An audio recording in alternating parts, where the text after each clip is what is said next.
রাত ঠিক ২টা। অর্ণবের ফোনটা হঠাৎ বেজে উঠল। স্ক্রিনে কোনো নাম নেই, শুধু একটা নম্বর। ০০০০০০০০। অর্ণব ভ্রু কুঁচকে ফোনটা ধরল। হ্যালো? ওপাশে কিছুক্ষণ চুপ। তারপর খুব ধীর, ভাঙা গলায় একটা শব্দ। তুই ঘুমাসনি তো? অর্ণব কেঁপে উঠল। এই গলাটা সে চিনে। এটা তার বন্ধু সায়নের গলা।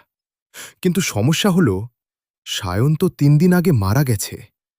অর্ণব কাঁপা গলায় বলল, কে কে বলছিস? ওপাশ থেকে মৃদু হাসি।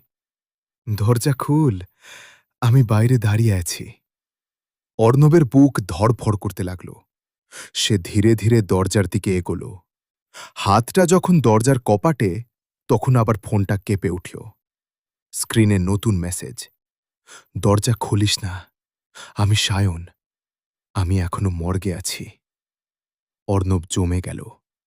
ঠিক তখনই টক টক টক, দরজার বাইরে কেউ কড়া নাড়ছে আর খুব নিচু স্বরে বলছে, আমি জানি তুই ভেতরেই আছিস।